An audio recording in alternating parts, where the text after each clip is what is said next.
This might sound crazy, but hear me out on this one. There is a way to double your streams with very minimal work and without recording or writing and releasing new songs.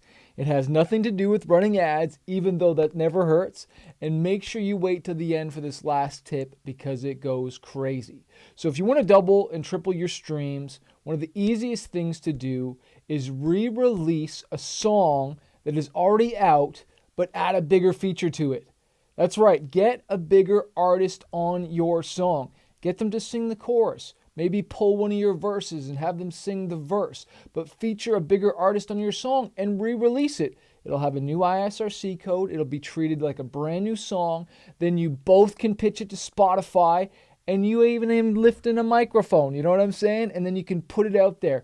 I would suggest you do it with the song that has gotten the most streams. So take one of your best songs, even if you don't got a lot of streams or a lot of data yet, take the best one or the one that you think would be best. And they get an artist that has 10,000, 100,000 monthly listeners. If you've got 1,000, 2, 5, 10 is great.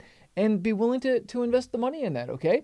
Number 2, and this one we see a lot of record labels and just artists doing a lot lately, is re-releasing a sped up or slowed version of the song. Sometimes you see these nightcore versions of the song, but this is a great way to put the same song out, but it's just sped up. And you can hire someone to do that, or if you know how to speed it up or slow it down, but just do a different version of the song.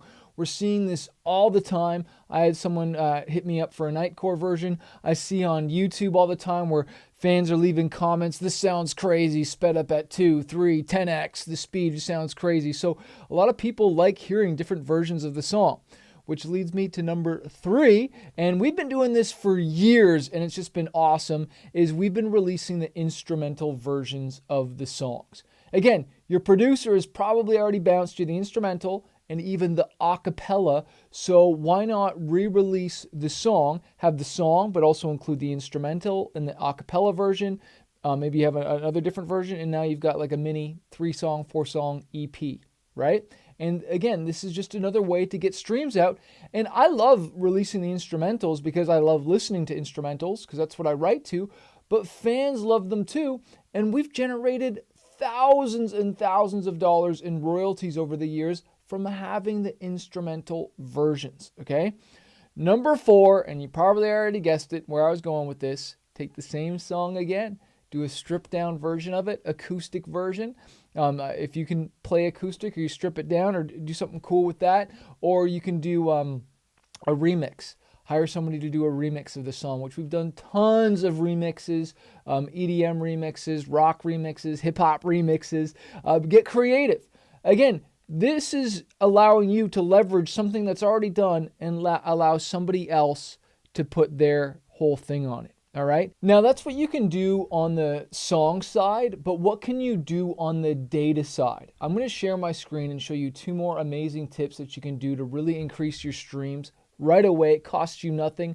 But before you do, make sure you check out our ebooks and audiobooks, especially the song launch checklist, which has dozens and dozens of ideas to promote and market your songs, and also how to breathe life into a new or existing song that's already out there. It comes with video training. There's also the audiobook version and a whole bunch of bonuses. I'll put the links below to the training, but let's check this out. Okay, so one of the easiest ways to increase your streams and double them is by adding a Spotify canvas inside your artist.spotify.com dashboard.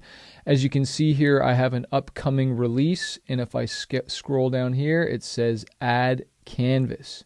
So I click that, and then what I do is I click on Manage, and then I click on Add. And then this is where I want to add a 3 to 8 second MP4. You can do image JPEGs as well, but you want to have a video. And so I already created one, and so I'm going to click on this plus. I'm going to click Business Canvas right there. It's just some footage of me performing. Does it contain explicit content? No.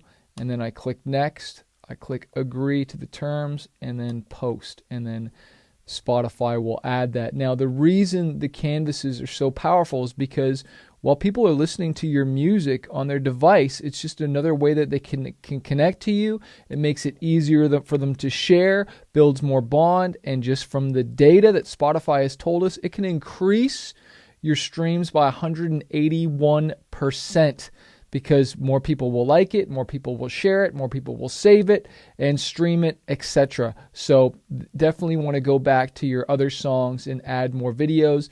And you just do that by clicking on, because that was an upcoming song, right? Well, I can just click on music.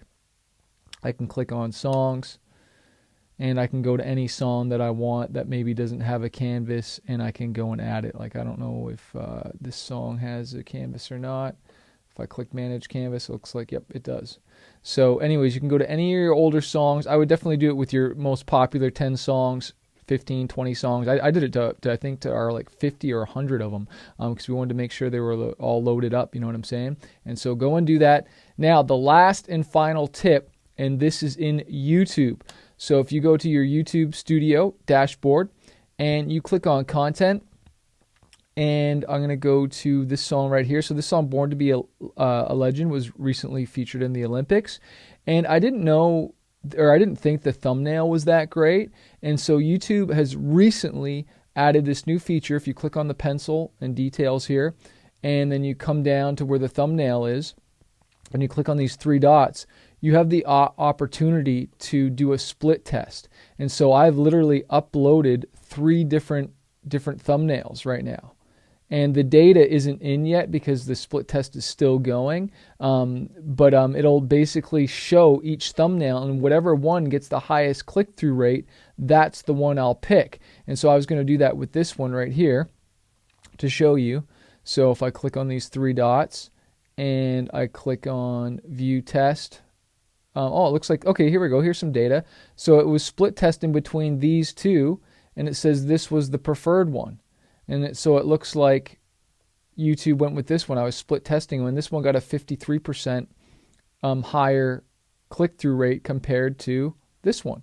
And so I can't tell you how important that is, because when YouTube is showing your video to thousands of people, you want a high click-through rate. And so just by switching the thumbnail, you can get tens of thousands, hundreds of views more, because you've got a higher click-through rate. This is a YouTube short, so I wish I could show you the data with the CTR here. But when you upload a new video here, it'll show you the CTR, which is the click-through rate.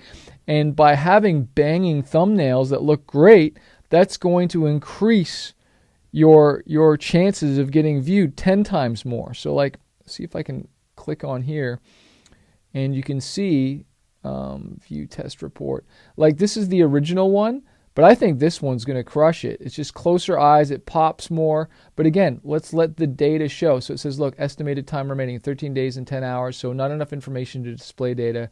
Please check back later, because I just uploaded this last night. But again, another free way. I made these on AI. This was generated from the video we made. But this is a really powerful way to increase your views. Because you got to remember, when you click on analytics and you see where your data is coming from. So when people are searching for this video, that means this video is showing up in their feed, right? But what people see is the thumbnail. And so if the thumbnail isn't pulling me in, I'm not going to click on it. Same thing with suggested and external, where people are coming from. However, but especially in suggested and YouTube search, when YouTube is suggesting the video like in the corner. So if like I go to like youtube.com, right? And let's just say I'm going to click on Manifest Music, okay? And let's just say I click on this thumbnail of this song, right? Okay, let's wait for this ad to go through. And then I click skip, and I'm playing, right? Normally, and I think it's showing because I'm logged in here. Okay, see how it's got these suggest in the side? They're showing ads and all this analytics here because I got vidIQ. But normally, you have all these little suggested on the side, right? Well, the reason I'm going to click on one of these videos is because of the thumbnail, because it's pulling me in, right? And so what thumbnails are sticking out that would make you want to click on it? Well, this is why it's so important to have a dope thumbnail. If it's just black and white, boring, plain, well, then I'm not going to want to click on it. So this is why you want to have really strong thumbnails to increase your views and streams.